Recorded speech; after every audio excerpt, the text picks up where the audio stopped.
Hello students. अब हम आज पढ़ेंगे the raven and the fox. तो चलिए स्टार्ट करते हैं। Let us do these activities before we read. We know that frogs croak. Did you know that ravens also croak? ठीक है, तो सबसे पहले ये जानिए कि ये क्रोक होता क्या है। ये मैंने आपको पहले अभी पढ़ाया है।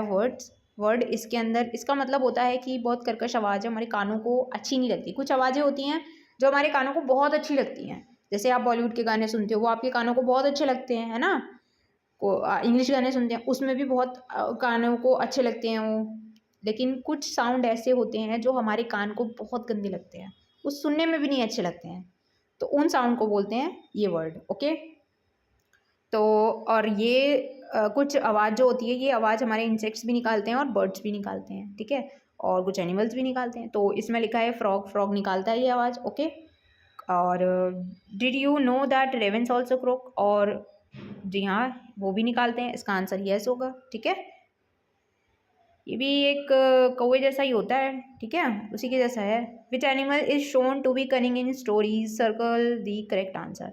आप हमेशा बचपन से ही पढ़ते आ रहे होगे ये चीज़ें कि चालाक जो होती है, चालाक चालाक के साथ में एक वर्ड यूज़ किया जाता है, लोमड़ी। तो हमने बचपन से ही पढ़ा है कि कनिंग जो होता है, कनिंग सुनते ही वर्ड हमारे दिमाग में फॉक्स आता है। ओके, आगे पढ़ते हैं। Mister Raven was perched upon a limb and Reynard the fox looked up at him. For the raven held in his great big beak a morsel the fox would go far and seek. देखिए, इस poem के अंदर basically दो लोगों की बात की गई है। एक है रेवन, ठीक है, जो कि हमारे कौवे जैसे होते हैं, क्रो जैसे होते हैं, और एक है फॉक्स, उसका नाम है रेनर्ड, ठीक है। देखिए, फॉक्स जो होती है ना, वो चालाक होती है। ये बात सबको पता होती है कि ये चालाक होती है, ठीक है। अब क्या होता है, इसमें दे रखा है morsel the fox would go far to seek. देखिए, जो फॉक्स है ना, फॉक्स को चाहिए मॉर्सल का टुकड़ा, जो कि किसके पास है? हमारे रेवन जी के पास है।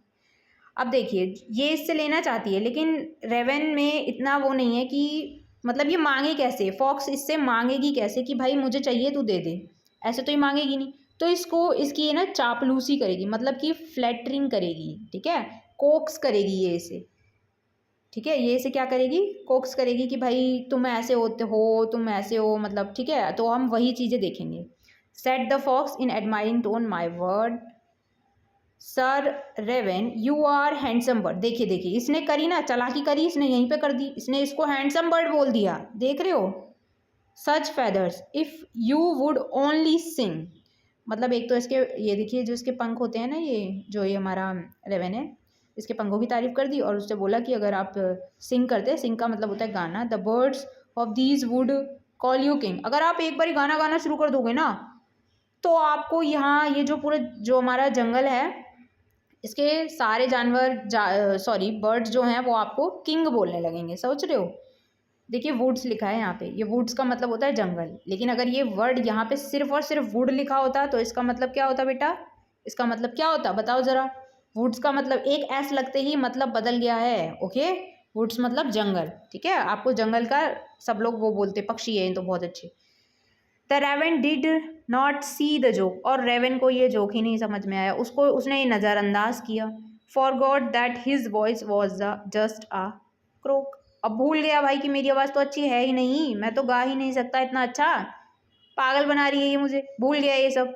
ही ओपनड हिज बीक। और जैसे ही उसने गाना गाने के लिए मुंह खोला, बीक अपनी चोंच को खोला, इन हिज फुलिश प्राइड, मूर्खता भरी भरी इस चीज़ से, and fell down the morsel the fox had eyed. जिसपे उसकी नज़रें गड़ी हुई थी। किसकी? कहाँ पे? बताओ ज़रा मुझे, किसकी कहाँ पे नज़रें गड़ी हुई थी? किसके खाने पे गड़ी हुई थी?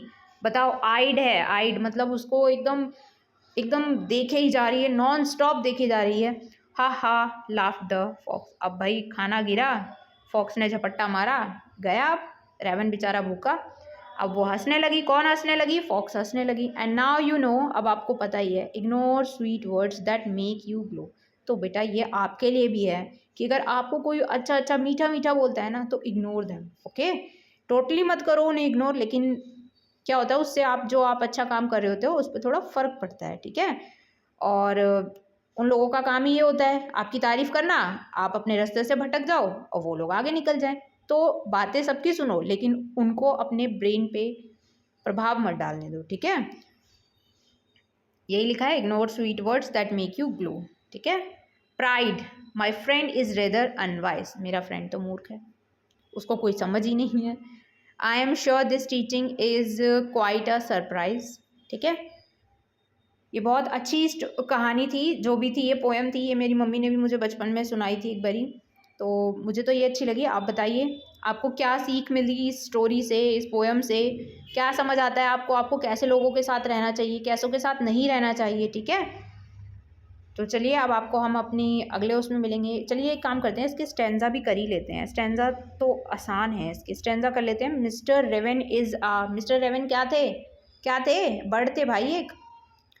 The name of the fox is, fox का नाम क्या था, ये था Reynard. Mister raven had dash in his beak, उसकी बीक में क्या था, क्या था, उसको मॉर्सल बोलते हैं, जल्दी बताओ। A piece of food, very good. The fox calls the raven a dash bird, उसने उसको क्या बोला, क्या बोला था, जल्दी बताओ। सेकेंड उसमें बोला है उसने, चलो देखते हैं क्या बोला था उसने। सेकेंड उसमें उसने बोला था, उसको हैंडसम वर्ड यूज़ किया था ना, तो हैंडसम तो बहुत अच्छे लोगों के लिए यूज़ किया जाता है ना, तो गुड लुकिंग आएगा, ठीक है। ऐसा तो नहीं था, ऐसा मतलब रियल में तो नहीं होते। The fox asked the raven to, क्या बोला था उसने भाई कि तू नाच ले कि गा दे, क्या बोला था बताओ। सिंग, गाना गाने के लिए बोला था, तभी तो वो मुंह खोलेगा गाना गाने के लिए, उसका खाना गिरेगा और फटाक से भाग के मैं पकड़ लूँगी, उसने ये दिमाग लगाया था।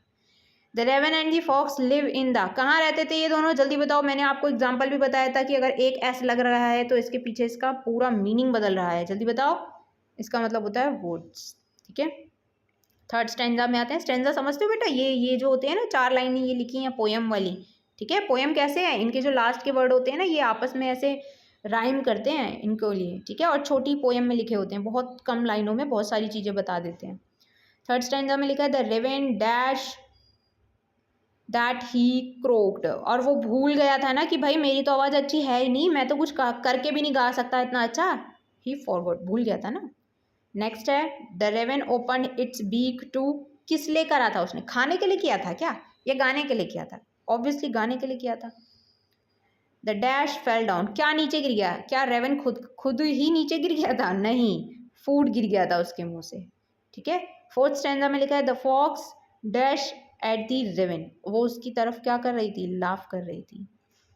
It is not dash to be too proud of oneself, अपने ऊपर मतलब इतना वो नहीं होना चाहिए। इट इज़ नॉट लिखा है, तो वो कैसा था, इट इज़ नॉट, ठीक है। इसका आंसर होगा वाइस। उसको क्या समझ आया, एक उसको लेसन मिला कि भाई ऐसे लोगों से दूर रहना है जो हमारी चापलूसी करें, ठीक है, या जो हमें हमारी चीज़ें बताएं कि आप बहुत अच्छा कर रहे हो, आप बहुत अच्छा कर रहे हो, ये वो। एक होता है सपोर्ट करना अलग तरीके से, जो आपके पेरेंट्स आपको सपोर्ट करते हैं वो और कोई आपको सपोर्ट नहीं कर सकता है, हो सकता है आपके दोस्त भी करते हो आपको सपोर्ट, है ना। तो ऐसे लोगों के साथ रहिए जो आपको समझें, ना कि जो आपके ऊपर हंसें, ये कितना पागल है ऐसे बोल के ना हंसें, ठीक है। तो अच्छे से पढ़ाई भी करो, एग्ज़ाम आ गए हैं अब आपके। इसके बाद हम चैप्टर 3 करेंगे, यूनिट 1 का, लास्ट है यूनिट 1 में।